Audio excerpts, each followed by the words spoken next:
Hey there, Lee Kellogg, and thank you for joining me today.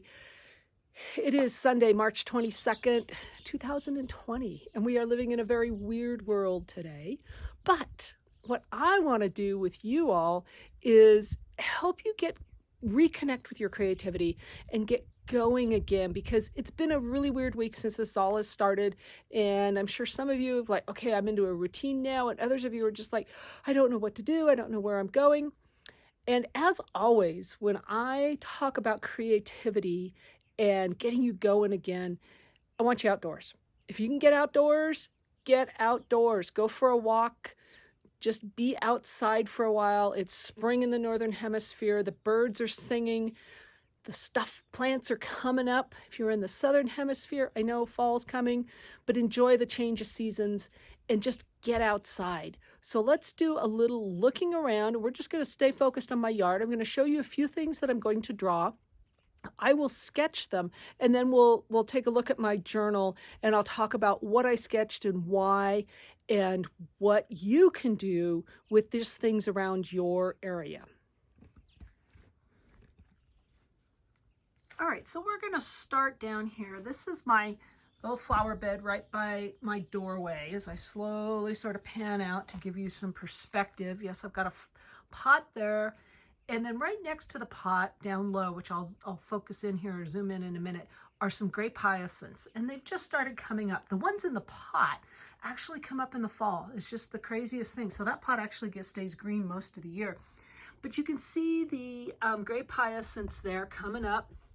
And so I'm going to start drawing those guys and focusing on them. That's one thing that I'm going to work on, because there really isn't much right now that's come up. I live at we're at 7,000 feet. We had frost this morning. We had snow last night. It's still early spring for us in this area. And the other thing is, we come around, you can still see a lot of brown grasses and stuff. And I've got a few daffodils that I'm also going to work on. And they're looking a little sad, but they're still blooming. They're good. They were actually laying down on the dirt this morning because it was so cold, and they tend to do that. They'll flop down in the morning and then pop back up as it warms up.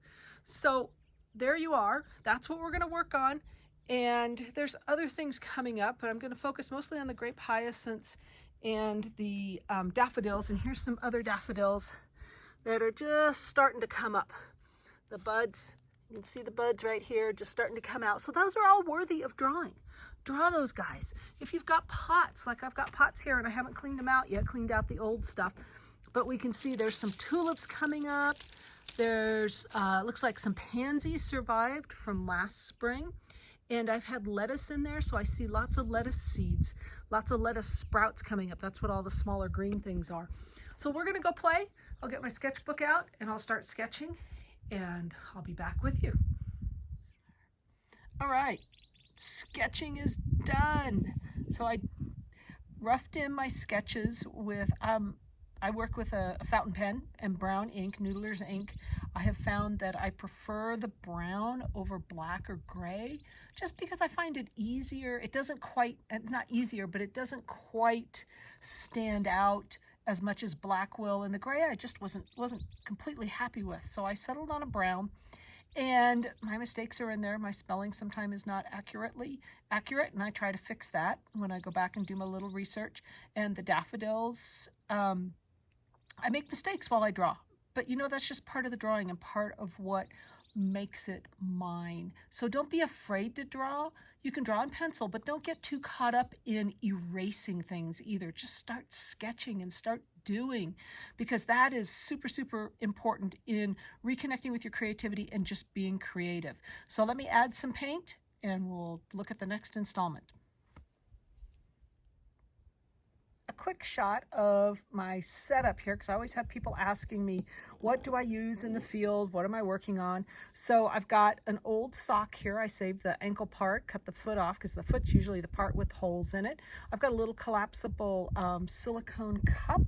I have my paintbrush, which is a travel brush, so this unscrews and the brush stores within the handle. And then my case, which supposedly holds 12. That's how it's advertised. You can cram in 14 pans, probably more if you took out the holder. And then I've got probably another dozen colors all on the edges here and around on the lid. And I am not of the clean palette group. I tend to mix up a lot of colors and end up using them. Using little, every once in a while you need a little bit of mud or something here and there just to sort of make the right color happen. So that's what I'm going to paint with. Now let's go paint.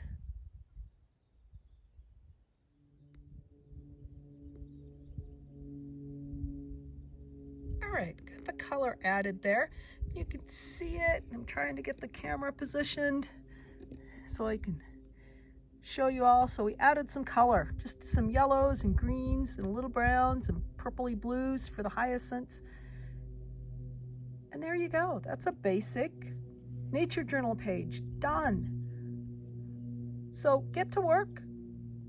Get your colors out, and you don't have to watercolor. You can use colored pencils. You can use crayons. Some people do a beautiful job with just regular pencils, graphite, or a ballpoint pen.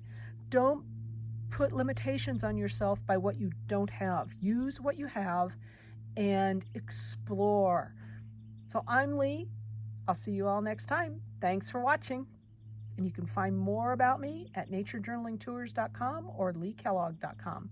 Bye.